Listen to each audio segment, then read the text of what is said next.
Welcome to New Possibilities. I speak truth to power without fear.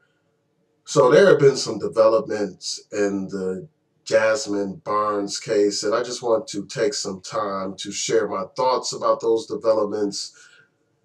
So an African American man by the name of Eric Black Jr. has been arrested and he's being charged with the killing of Jazmine Barnes.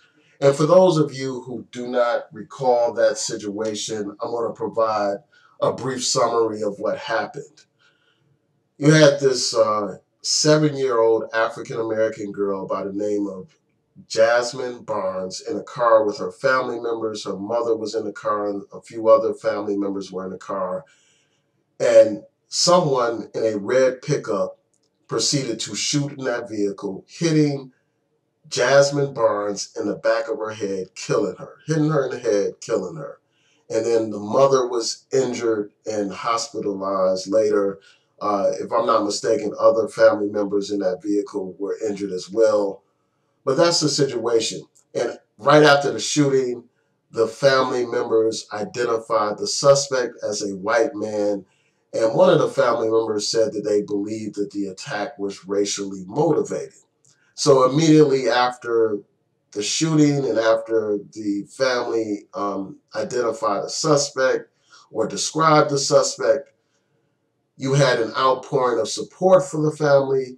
You also had activist Shaun King raise funds to provide an award for anyone providing information leading to the arrest of the killer. And Shaun King was able to raise a total of $100,000. You also had celebrities pay for funeral expenses and also bring attention to this issue.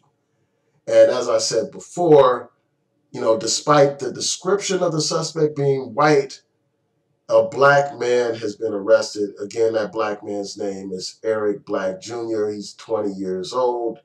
And according to this article from the New York Times, they arrested him based on a tip. And also this article points out that this person admitted that they were responsible for the shooting. And if I'm not mistaken, there's a second suspect that they're pursuing as well. So that's the update, but I just wanted to raise some questions. The first question that I have is the obvious question, like how did the family misidentify the suspect? Like, why would they say that a white man was responsible when, according to what we have right now, the suspect is black? So that's one of the first questions that I have. And right now they're saying, the authorities are saying that they don't believe that this was a targeted shooting. They think that it was a case of mistaken identity or something like that. But that's my question. Like, why would the family say that a white man was the person who did it when now there's a black suspect in custody? Now, perhaps there was a white person also a part of this particular shooting, but at this point, we need more information. And so that's one question that I have. The other question is this. I wonder if this story would have received the same amount of attention if the family identified the suspect as black. And I also wonder if you would have this same level of celebrity support if the suspect was black from the beginning, like if the family identified the suspect as black. Would there be this effort to raise funds to provide an award for anyone providing information leading to the arrest of the suspect if this suspect was black to begin with? So those are some of the questions that I have. And the reason why I asked this is because we had a similar situation happen here in Baltimore where a young girl, and I think she was 7 if I'm not mistaken, 7 years old as well, shot and killed in Baltimore. And she was in a vehicle at the time. The suspects are African American in that case. This is another case of inner city violence. I did not see the same level of national press around that shooting. You know, of course, there was local press, but there was no national press. I didn't see any national activists calling for a fundraiser to provide an award for people providing information leading to an arrest in that situation. I didn't see that happen.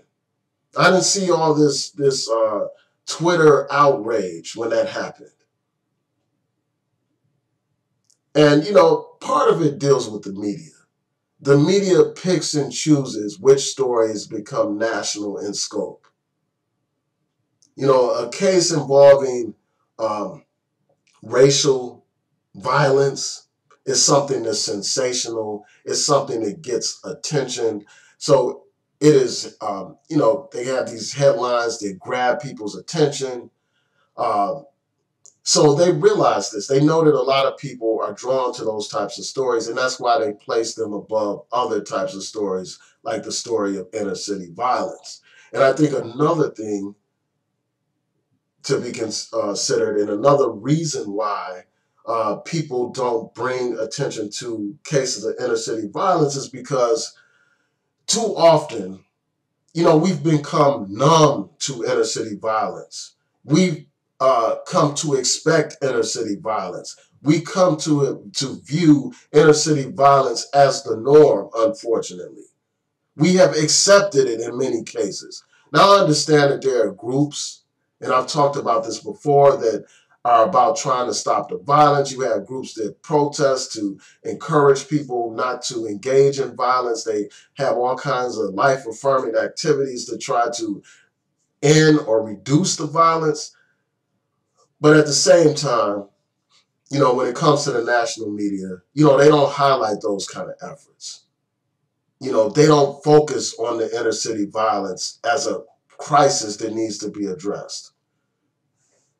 Instead, they like these sensational stories, you know, to deal with racism. And obviously, those are important stories that deserve all the attention that they received. But I wonder if this sister, Jazmine Barnes, would have received this kind of attention if the family identified the suspect as black to begin with. I doubt that CNN and all these other major national news outlets would be raising this issue or would be bringing attention to this case. And I'm glad that attention has been brought to it. You know, this attention and this award money probably led to the arrest of this person, Eric Black. And, you know, obviously people are innocent until proven guilty, but, you know, according to the information, again, this person admits that they were involved in the shooting. So I'm glad that this person is arrested. And I'm glad to see that there will be justice for Jazmine Barnes.